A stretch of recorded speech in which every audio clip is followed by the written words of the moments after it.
Hey there, StarCraft fans! It's Falcon Paladin coming to you with yet another edition of StarCraft Brood War Remastered! Today it's going to be a game between Hyuk and Fantasy here on Bloody Ridge. Top right-hand corner, it's going to be the purple Zerg player Hyuk. And bottom left-hand corner, the yellow Terran player Fantasy. Alright, so have had requests for more Fantasy games. I found a couple on the Team Liquid replay pack that I got off of Team Liquid. And let's get right on into it. Alright, so this is Bloody Ridge. It was selected to replace Central Plains of the 2010-2011 Pro League and was modified for round 5. I'm not entirely sure what was changed, but the competition span of this is November 2010 through September of 2011. So, I figured this was played somewhere in that date range. Alright, going to be a ZVT. I haven't had a ZVT in a little bit. We had a TVT last week, a PvP last week, and a PvT as well. So I figured, hey, ZVT fans are kind of hurting a lot right now, so found one and gonna cast it for you. Alright, so I see the colors. Purple, top left-hand corner. Right below that is yellow. I'm gonna try to edit this using HitFilm Express, which is a free video editing program that is better than Windows Movie Maker. And if that doesn't fix it, I'll try another one. So, I don't know, you guys. I figure it's not much of a problem unless it's a mirror matchup, of which I've been casting a lot of lately. So, for the ZVT, just know that if it's making a drone, then it's Hyuk, and if it's making an SCV, then it's going to be Fantasy. How about that? Alright, so a little bit of drone harassment here on Bloody Ridge, which, again, I don't know exactly why that name came out, but heck, why do any of these maps have the names that they do?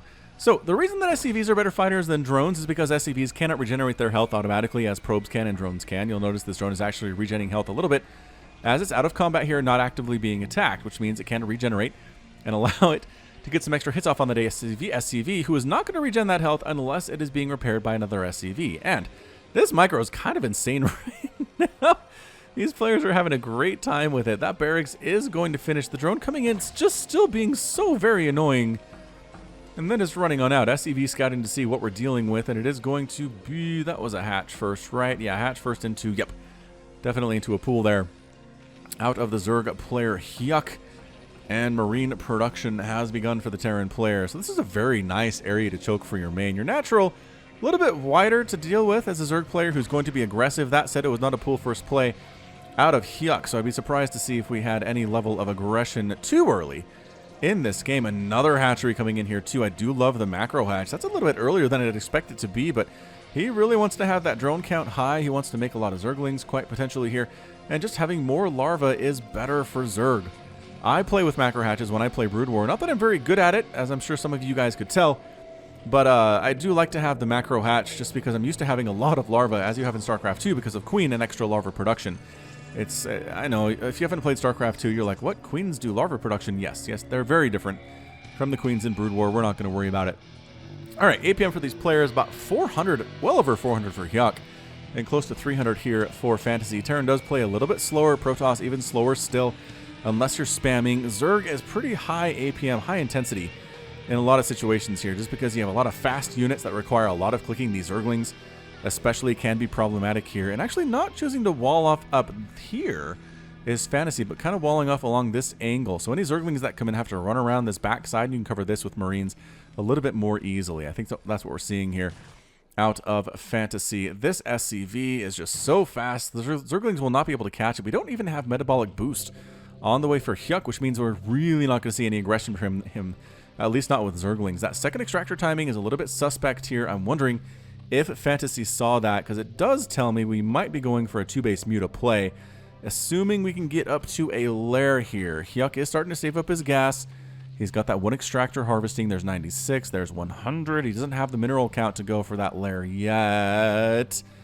And he's not... Oh, there it is. There is the lair.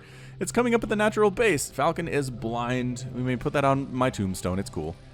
I can live with it. Additional barracks in production here. We're working on +1 infantry weapons. Just means we're going to go bio, because what else do you really do here? Eventually, you could try to transition into mech against a Zerg player, but you're not going to have a very good time. And so it's going to be bio, it's going to be tanks, it's going to be science vessels all the way, and there is your spire for Hyuk. So it's going to be a 2-base Muta opening here And if you don't watch Jaeyun on Twitch, you probably should. It's just twitch.tv/Jaeyun. I'll put a link in the description. Jaeyun. He plays Brood War on Twitch at a very high level, and he plays all three races. I believe he mains Zerg, but he also plays Terran and he plays Protoss on the ladder too. And here come our Zerglings. They are zippity-zooping right on in here. Is that bunker going to finish? That bunker finishes like just in the barest nick of time. And the Zerglings don't want to get in here. Nice wall off of Marines. And not completing... a supply depot would not be too bad here, I don't think. But Fantasy doing what he will. Anyway, Jaeyun talks about missile turret placement. Where you want to put them as a Terran player who knows that mutas are coming for you. Generally, he recommends you want to put them right about... I think he did it on this very map. Right about in this area is a good place so that mutas can't necessarily swoop in and out wherever they want. Also, another couple up here, and that's usually...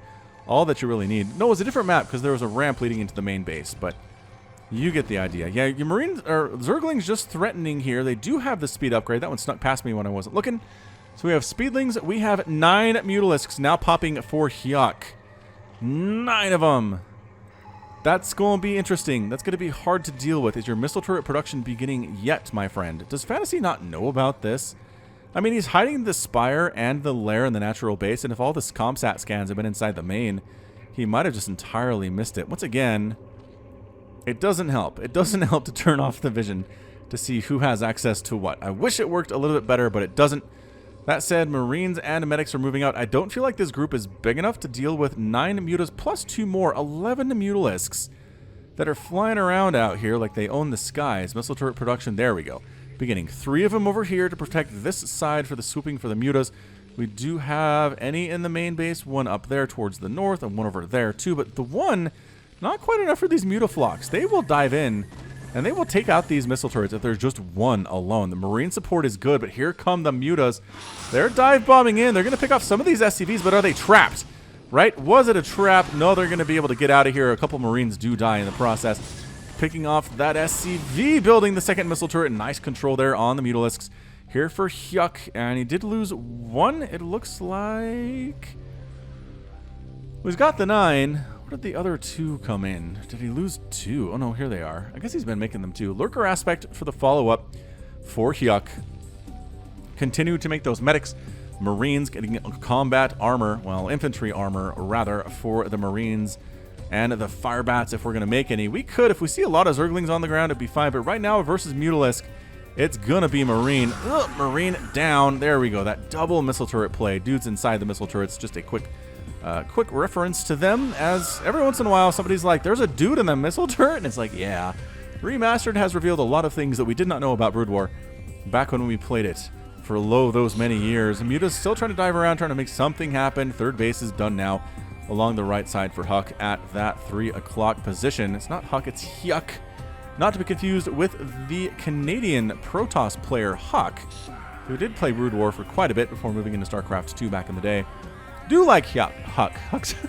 Hyuk's a good dude. He's Canadian. I mean, what Canadians you know that are bad dudes, really? Zerglings trying to sneak on in here with the mutas, too. This is not good.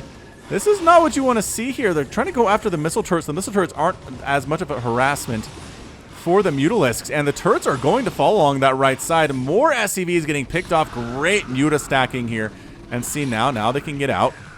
Or they could, picking off that medevac on their way out there. A couple more going to go down possibly here. The Mutalisks are taking severe damage, and they do manage to get out without taking huge casualties. I mean, there's a good number remaining here. If you still have 8, it's better than having like 2 or 3 remaining, in which case your mutaflock might as well not exist. Definitely a bad feeling. Irradiate coming in here for Fantasy with this 3:05 APM. Irradiate is going to be so important.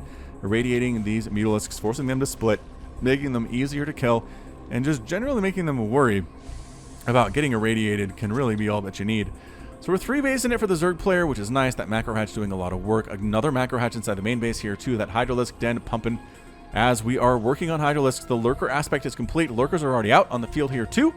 And now the next step in the ingredient for Hyuk is going to be Dark Swarm. He's going to need Dark Swarm to cover the Hydras, to cover the Lurkers, and prevent the Marine attacks and the tank attacks from doing any damage to them whatsoever. That's where you start needing to get maybe Fire Bats.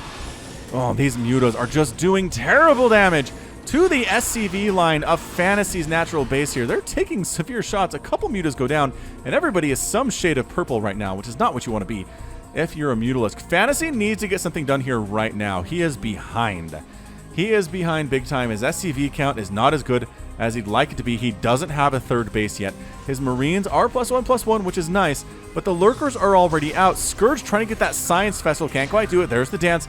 Dark Swarm is not even close to available yet for Hyuk. He's working on it. He's working on a Hive, but that means Defiler Den is even further away. I like the tanks able to hit this extractor. Getting some shots off up there is always exceptionally good. Lurkers can't do much about this. I do like the positioning. Dropship moving in with Marines and a single... Oh, okay, well, never mind. 2 Marines. 3 Marines get out of there. And then they get killed by Mutalisks. Good heads-up play there by Hyuk, actually. Really fantastic play. Scanning, seeing a billion Lurkers on the ground right now. How many is that? That is 11? 11 Lurkers. Zerglings trying to come in from the south and Mutas from the north. That is not working at all. Retreat, abort. All the Mutas died. And the Lings got shut down there too. Now we're diving in. Irradiate on the Lurkers, trying to burrow on here and force everybody out of the house. The tanks able to continue to shoot until one of them dies. Trying to focus this guy down, but he is still alive. A lot of Lurkers dying. Trying to break out of this desperately right now is Hyuk. He does get both of the tanks. There's still the tank remaining back there in siege mode. You can't engage with this with the Marines and the medics too, because the splash damage is just so intense out of these Lurkers. So that's, I think, what Fantasy needed. He needed to really win an engagement there, and I think he did. That's a lot of dead Lurker. All the Mutas died. A lot of dead Zerglings too. 4th base coming up at the bottom right-hand corner for Hyuk right now. Once again, trying to get right on top of this army. Trying to get Lurkers in this choke, and that's a beautiful position right there. Out of Hyuk, that tank going to get left behind and destroyed. Lurker line's doing a ton of work here. There's a fire bat down below. Overlord gets killed. I do like the Zergling Overlord positioning here. Allows him... Oh, these Lurkers too on this high ground. On this little tiny bit of high ground here. Ooh, are you going to come down this way, guys? Leading the way is a Science Vessel who says, aha, there are Lurkers present. And now we come from all angles to kill them because they don't know what to do. It kind of confuses them if you come at them from all angles. A couple of Vultures out right now, and Vulture does end up with 1 kill before Zerglings smash him right in the face. Fantasy pulling back. Has he been able to establish a 3rd base yet? No, he's building his 3rd command center, but I just feel like Hyuk has an advantage right now. Defiler's on the way for Hyuk. He's working on Consume. That is a researched ability allowing him to consume Zerglings, well, anything really, Overlords, if you want, as we saw in that 2v2 fastest map. Ooh, I'm going to post another one of those today. Another one of those 2v2 fastest maps is what's going to come up here. Somebody actually linked me to a good resource for them, a little bit higher level than the one that I cast last week or so. So look for that. Look for that later on. Also, I do have a Brood War cheese compilation coming sooner rather than later. I did have those screened. I found some good cheese by one of my screeners. Unspoken Cat, really nice dude. And hopefully we'll have that posting within the next 10 days or so. So there's some things to look forward to on the Falcon Paladin channel as it relates to Brood War. Continuing to run around here with these Zerglings and just not get... Well, now they're getting hemmed in right now like they are cattle, and the sheepdogs are coming along to find them. The Zerglings will kill these Marines. And maybe these ones too. Nah, the medics. The medics. Can they keep them alive? No, the healing can't get through the Zergling DPS. And the Zerglings got out. They only have +1 carapace too. They're not all that well upgraded, but no fire bats, man. Fire bats are the key here. Roof, roof, roof. Throwing out those flames. There's your consume on the defilers, and now the recipe is complete. It's going to be Dark Swarm. It's going to be Lurkers and Hydras and Zerglings and all sorts of great stuff that way. And these Vultures not really doing all that much. I mean, Spider Mine's pretty good against Zerglings, especially irradiating a bunch of the Lurkers here. Are these Science Vessels overhead? And, oh, just heard a Defiler die because it got irradiated. Floating the Science Vessel and then Engineering Bay. These players just want to have intel as to what's going on. 3rd base landed by Fantasy on the left side, and the top left-hand corner, he's building a command center there, too. Guess who's a little bit heading that way? Well, the Zerglings were going that way. Then they decided, in fact, to change their mind. Plague is coming in, too. Plague, very good against Bile armies. Knocking down the health on those Marines and also sucking energy off of the medics. If you can get some Plagues on these Marine balls, it helps a lot. Also, Plague on Science Vessels.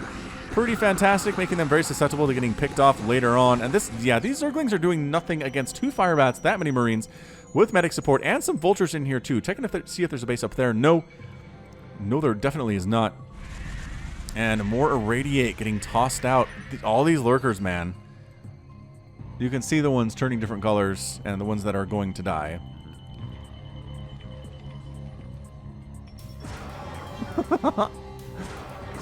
It's such a weird animation to see them explode out of the ground like that. All right, Fantasy, you're back in this. You've double expanded. Sure, you've allowed Hyuk to take a base way down on that right side, his 4th, which is not all that ideal for you. But I do like that you have the science missile count that would make Flash proud at this stage of the game, 15.5 minutes in. Vultures throwing down more and more of these spider mines all over the place right now. Ooh, anabolic synthesis coming in. We should see some ultras out of Hyuk. I do like Ultralisks against Terran. They're just so good against the Marines. The Firebats become effectively useless in that situation. There's a decent plague, and the Defiler dies because it was irradiated. But what you got to do if your medics are getting plagued, you got to keep them moving is what you have to do. If they're moving, they're not healing, they're not wasting energy. Once the red stuff is off of them, then you can heal. That's what you can do. But plague lasts for a good bit of time. And see how these guys are still red, still goopy red. And no, don't stop. Don't stop, guys. You need your energy for other things. And there we go. All right, that wasn't as bad as it could have been, I guess. I like how the healing animation is basically holding out a magic wand. And really, as they say, any sufficiently advanced technology is effectively magic. I'm not sure who said that exactly. Ooh, nice spider mine hit on those hydras. But clearing out these spider mine fields as best as you can. Do they not have the range upgrade? They're getting awful close to these spider mines before they attack them. Oh boy. Tanks, though.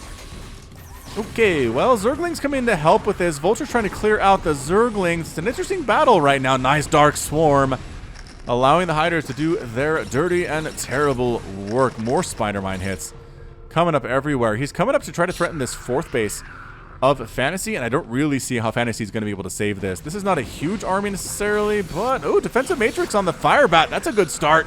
Oh, on both of the Firebats, that's a good start. I am enjoying that very, very much. Nicely done. And some tanks come in. All the Hydras die. And guess who's coming for dinner, though, is the rest of the Zerg swarm. I don't know if you want to go in there, man. The tanks have +1/+1. They're pretty terrifying. We do have some Ultralisks in production, though. Ultras can help break those tank lines if there aren't too many of them. Vultures, again, on the top of this ramp, dealing with the Zerglings. Hydras are the problem, though. Hydras versus Vultures. Hydras going to win that pretty much every single day of the week, and in most situations. I hear ultras. Here they are with anabolic synthesis. Don't attack into here, ultra. You're gonna die so fast. All right, well, he did. Plague. Oh, he caught a plague on the science vessels. Massive play, irradiating the ultras. There's the Dark Swarm, and now the Hydra should be able to park inside there, but picking off those science vessels so effectively. Ooh, that was a big risk. That was a big risk, and trying to catch. Dude, that Scourge could get in there. That Scourge could make it happen. The splash damage killing all those Hydras, though. Hydras are gone. Both these science vessels down to a single hit point each, while 3 and 4 hit points each. Zerglings getting into this 3rd base and going to town against these SCVs. The harassment's been real. Tanks firing.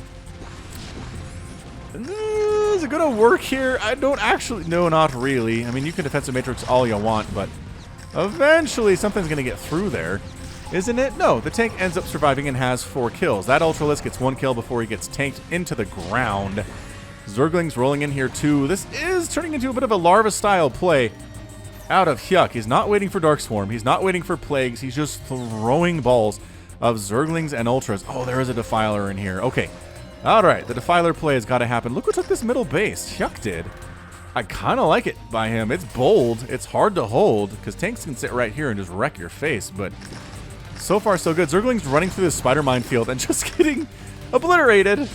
Yeah, goodbye all the Zerglings on all time. Is this a drop? This has to be a drop. This is in fact an Ultra Hydralisk drop. Good at... Oh, there's Goliath with Charon booster though. So dropping on that tank.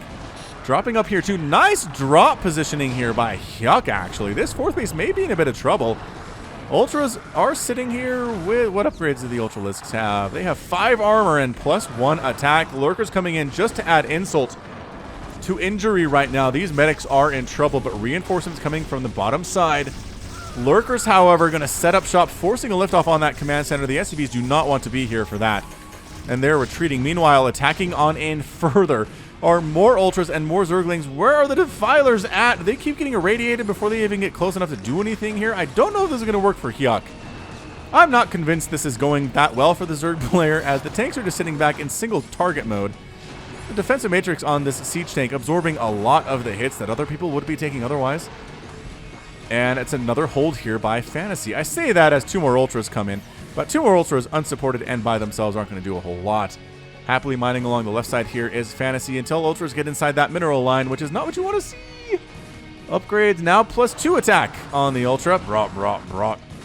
More Ultras running in. We just see swarms of Zerglings and Ultras coming from all different places. He's not even necessarily microing them all that much or letting them group up before they move in. This is true Zerg Swarm style. This is how I play. And I know the Jaedong style is the better way to play it, but it's just so fun to have a ton of bases and a ton of income, constantly making Zerg units and just going, here, and just throwing handfuls of Zerg units at your opponent. It's not good. Okay, I'm going to say again, it is not ideal. What are these Overlords doing? Are they fake drop lords? They're providing detection for reasons I do not understand.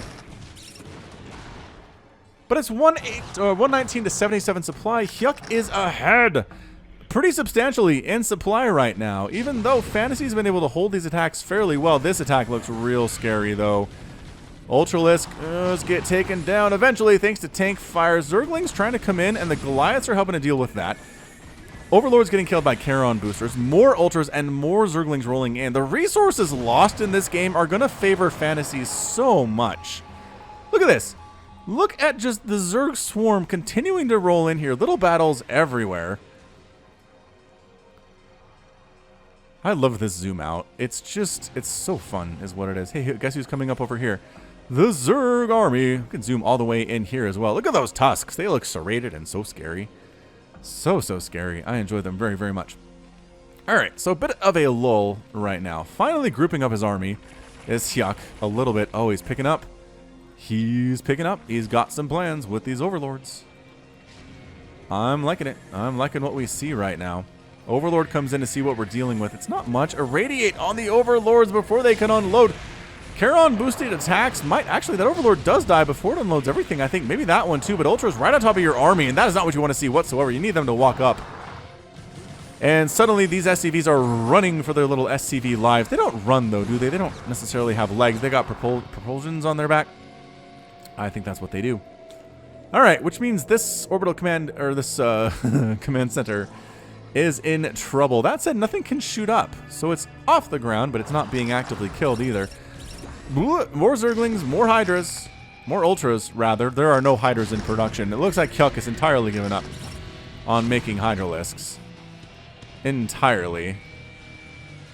Are we going to mine this map out? We're trying real hard to mine this map out. Hyuk just has incredible amounts of income right now. He's up 131 to 79 supply. We got drops on the left side at the 9 o'clock position. Ultras and Lings on top of him. 1 Vulture and 1 tank defending right now, and these guys are in trouble. The Cracklings are 3-2. They are making quick work of these SCVs. They do have the Adrenal Glands upgrade, making them just monsters to these SCVs. The Vultures are trying to micro within the best of their ability to clear these Zerglings out, but instead they all die. The Zerglings are there, and that's your good game. Good game out of Fantasy, and Hyuk is your winner in 23 minutes and 36 seconds. Yeah, man, Hyuk just threw caution to the wind for about the last 5 minutes there. No Defilers, no Dark Swarm, no Plague, just sending essentially almost fully upgraded Lings and almost fully upgraded Ultralisks at all of your bases. Shutting this one down was huge. This was the final, effectively the final mining location for Fantasy. And Hyuk just shut it down, man. This Zergling has 3 kills. This guy's got 6. That guy has 5, and this Ultra has 6 too. Just heroes. Heroes of the Swarm on that one. So yeah, 4th base down, and just there was really no pressure put on by Fantasy at all for Hyuk. He never really even got across this halfway point. Sure, he showed up in this little area here and threatened a little bit in the early game, but once that got pushed back, he just couldn't get drops off. He couldn't get pushes out. He couldn't even bother with anything in this bottom right-hand corner base at all, and then this middle was entirely untouched too. Hyuk just never gave Fantasy a chance to breathe, and that's what won him the game. So let's check out that final score. And yeah, like I said, this is definitely telling a story here. Hyuk produced 630 units, lost 476 of them. He lost more units than Fantasy produced in this game. Resources, again telling the story for Hyuk, 18,000 to 11,000 on gas, 40,000 to 32,000 on minerals, and 58,000 spent to 42,000 spent by Fantasy. Fantasy just did not have the income to keep up, and as a result, he was toast. So that's going to be it for your Tuesday Brood War. That's going to be it for me. This has been Falcon Paladin coming at you with yet another edition of StarCraft Brood War Remastered. Go ahead and hit that like button. Hit that subscribe if you like what you saw and what you heard today. You can also catch me on Twitter, Facebook, Patreon, and Twitch, all at /Falcon Paladin. And until next time, as always, thank you so much for watching, and you take care of yourself.